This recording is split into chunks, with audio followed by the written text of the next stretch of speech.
నమస్తే అమ్మా. నమస్తే. అమ్మా, ఇంట్లో ఎటువంటి దేవుడి ప్రతిమలు ఫొటోస్ పెట్టుకోవచ్చు? దీనికి ఏమైనా అసలు నియమం ఉందా? దేవుడి ఫోటోలు ఎలా పెట్టుకుంటామన్న దాని మీద ఆధారపడి ఉంటుందమ్మా. దేవుడి గదిలో పెట్టి పూజ చేస్తున్నామా, అలంకారంగా పెడుతున్నామా? రెండు ఉన్నాయి కదా. అవునవును. మనకి దేవుడి గదిలో దేవుడి మందిరంలో పెట్టుకునే పటమే కాకుండా క్యాలెండర్ల మీద వాటి మీద వచ్చిన అందంగా ఉన్నాయి ఇంట్లో చాలా చోట్ల పెట్టుకుంటున్నాం.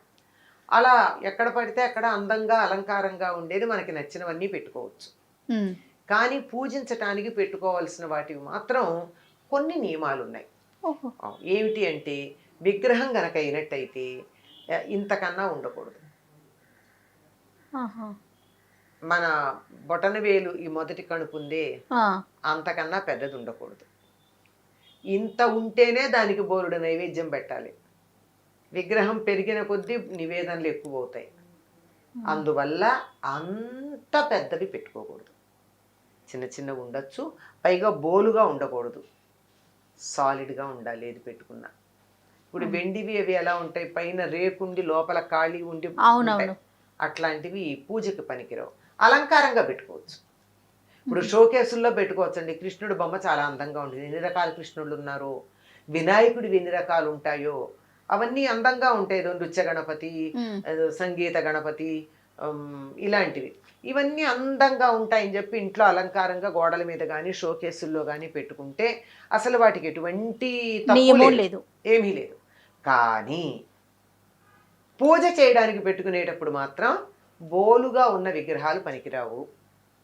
పెద్ద విగ్రహాలు ఉంటే నివేదన ఎక్కువ చేయాలి గనక మనలాంటి ఇళ్లలో అవి పెట్టుకోవడం అంత శ్రేయస్కరం కాదు. అమ్మ, మట్టివి దొరుకుతాయి కదా, ఇప్పుడు లక్ష్మీదేవి ప్రతిమలు అలాంటివి మట్టితో చేసినవి ఉంటాయి. అవి కూడా దానికి కూడా లెక్క ఉందా సైజు? దానికి లెక్కలేదమ్మా. అసలు అవి మనం మామూలుగా దేవుడి గూట్లో అవి పెట్టుకుని పూజ చేస్తామా? చెయ్యం కదా, సాధారణంగా చెయ్యం. వాటిని ఏమిటి, పూర్వకాలం అయితే ఇలాంటివి ఎక్కువ లేని రోజుల్లో ఏం చేసేవారు, ఇంట్లో ఒక గూడు పెట్టి ఆ గూట్లో ఈ ముఖ్యంగా రాముడు, సీత, లక్ష్మణుడు వీళ్ళ విగ్రహాలే పెట్టేవాళ్ళు. అవి ఎక్కువగా ఉండేవి. అవి అక్కడ పెట్టుకునేవారు.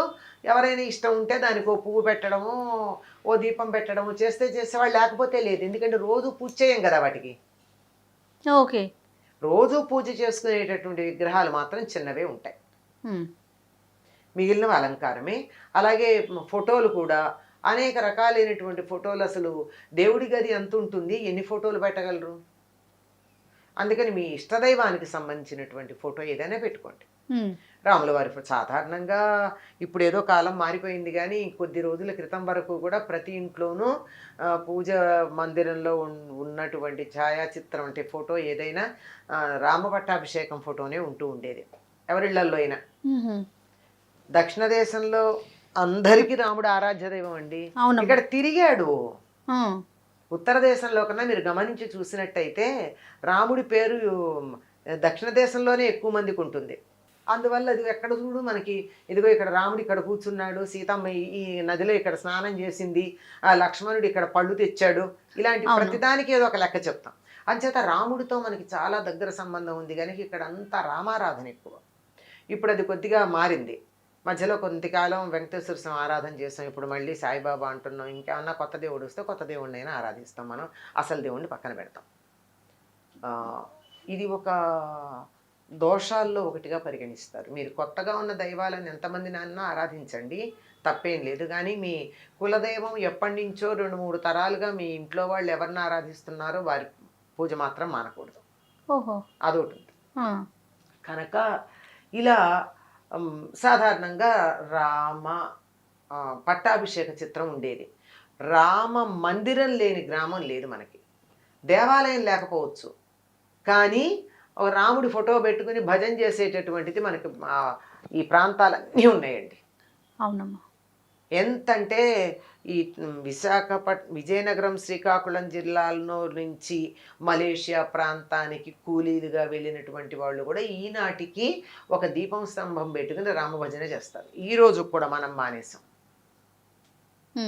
అట్లా రాముల వారి విగ్రహం ఒక ప్రశాంతతగా ఉంటుంది, అందంగా ఉంటుంది అనిపిస్తే కృష్ణుడిది పెట్టుకోవచ్చు, అమ్మవారిది పెట్టుకోవచ్చు. ఎన్నున్నా ఇవి పరిమితంగా ఉండడమే చాలా మంచిది.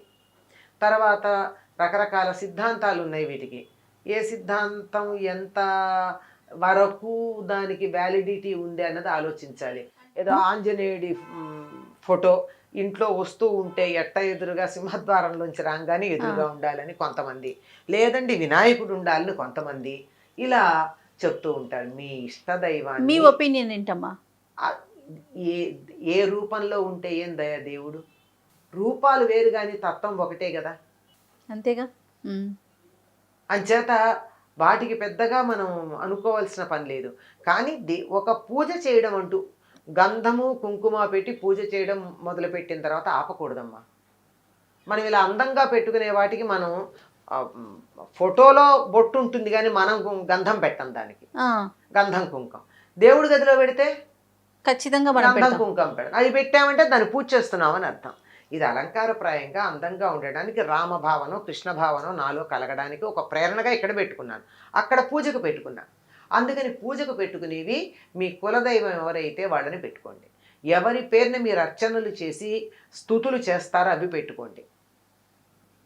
మిగిలినవి ఇంట్లో అందంగా ఎక్కడైనా పెట్టుకోవచ్చు. విగ్రహాలైనా సరే ఫోటోలైనా సరే. పెద్ద పెద్ద విగ్రహాలు అయితే మాత్రం నిత్య పూజలో పెట్టుకుంటే అంత నైవేద్యం పెట్టాలి, మరి పెట్టగలరా ఆలోచించుకోండి. శివలింగం కూడా ఇంట్లో పెట్టుకోకూడదు అని అంటూ ఉంటారు కదమ్మా, అది కరెక్ట్? లేదమ్మా, పెట్టుకోవచ్చు. కాకపోతే ఉంటే ఏంటంటే దానికి కాస్త నీళ్లు పోస్తూ ఉండాలి. రోజు పోయిన కనీసం వారానికి ఒక్కసారి అభిషేకం చేయాలి. రోజు చేయడం మంచిది. ఇంట్లో శివలింగం ఉంటే ఎంత పెద్ద దానికి మీరు ఏమి ఎక్స్ట్రా ఏం చేయక్కర్లా. ఆ దేవుడికి పూజ చేసేటప్పుడే పువ్వు పెట్టడానికి వెళ్ళినప్పుడే ఈ శివలింగాన్ని ఒక వేరే పళ్ళెంలో పెట్టి దానికి కాస్త చేత అయితే త్రయంబకమే జామహే అనుకుని, అది రాకపోతే నమ శివాయ అని చెప్పి కాసి నీళ్లు పోసి తీసి తుడిచి దానికి ఇంత గంధం కుంకం పెడితే సరి. 1 నిమిషం పని. అలా చేయగలిగితేనే శివలింగం పెట్టుకోవాలి, లేకపోతే లేదు.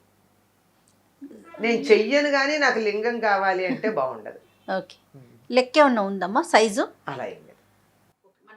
లింగానికి శివలింగానికి ఏం లేదు.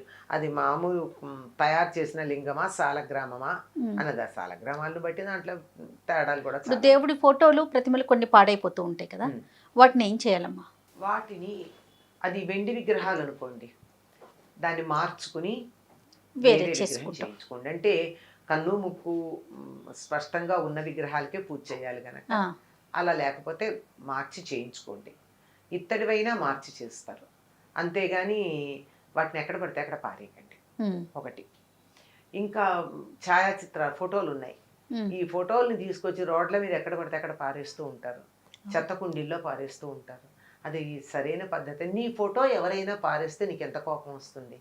అవును, బాధ కలుగుతుంది కదా. మరి దేవుడిని నువ్వు పూజించే దేవుడి ఫోటోని ఎలా పారేస్తే అది సరైన పద్ధత? దానికో పద్ధతి ఉంది.